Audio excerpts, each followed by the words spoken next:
আসসালামু আলাইকুম সবাইকে, আশা করি আপনারা সবাই ভালো আছেন। তো চলে আসলাম নতুন একটি ভিডিও নিয়ে। তো আমি এখন আছি ঢাকার ইচ্ছা মহাসড়কের হেমাদপুর সাভার, হলো সেলফি বাস। কী টাকানো নেই, কী সুন্দর যাইতেছি হলো বাড়ির উদ্দেশ্যে।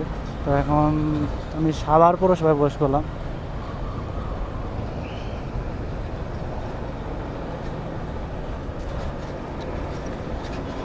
রোডটা আবার ভালো আবার খারাপ,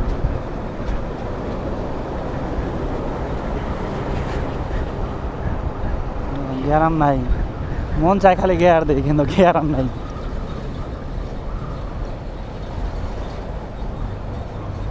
রাস্তা বড়া খালি অটো ভাই। এটা মহাসড়ক, মহাসড়কের অটো আইসা দাপট দেখাই দেবে, দেখছেন কত অটো। তা ইন্ডিকেটার দিয়ে মনে করেন যে ওভারটেক করে,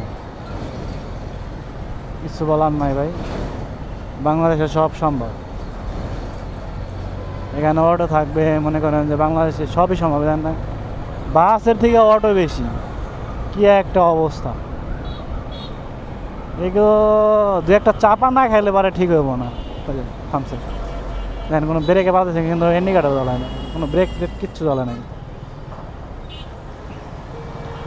যাও, তুমি মনে হয় ভুল রাস্তায় ঢুকছো, যাও। তো আজকে বৃহস্পতিবার, হয়তো একটু জ্যাম থাকার সম্ভাবনা আছে, অনেক সময় থাকে না জ্যাম।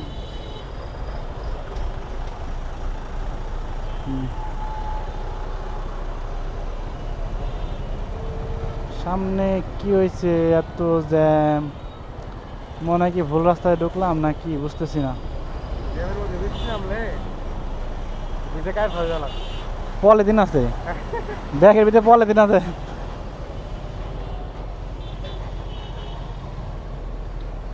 দেখেন ঢুকতে দেয় নাকি? একটা সোজা না করলে পারে ঢুকতে পারতাম। এখন কি করবো, এই পাশ দিয়ে যাওয়া ঢুকতে হবে। ধন্যবাদ ভাই। কি হলো, লাইন পরিবর্তন করে লাগা? বাহ বাহ, কত চাক, খালি চাক্কা। ও, একটা গাড়ি নষ্ট হয়েছে, এই জন্যই তো এরকম অবস্থা। কি মাল খায় টাকা লেগে গেছে রে।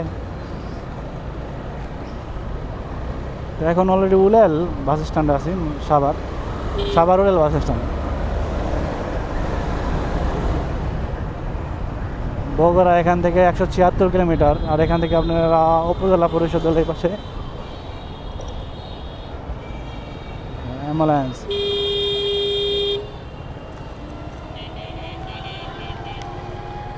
এই পাগল, তোর কি ইন্ডিকেটার দিলে যাইতে দিব? কেউ ইন্ডিকেটার দিলে যাইতে দিব? অফিস দেখো,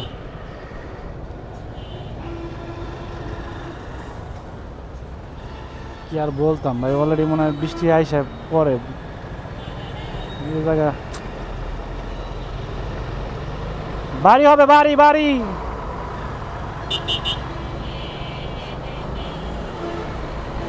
কেমনি এলোমেলো ভাবে গাড়ি চালায় বুঝতেছি না কিছু। একজনের মাথা সোজা, একজনের মাথা বেহা, মানে উল্টা পাল্টা, কোনো দিক মিক নাই। দেন না কেমনে করে বেকা করে দেয় গাড়ি। এলো মনে করেন যে রোডের অবস্থা মনে হয়, আসিস না ভাই, আসিস না। বৃষ্টি আইলে মনে করে যে আটকা পড়ে যাবো, কিছু করার নাই। দেন কিভাবে চাপ দেয়, ফ্যান কেটে বলা। কি বলবো, এটা কি বাস কিছুই বোঝা যায় না ভাই। বাসের কোনো আগা মাথা ঘোরা কিচ্ছু নাই, দেখছেন না অবস্থা।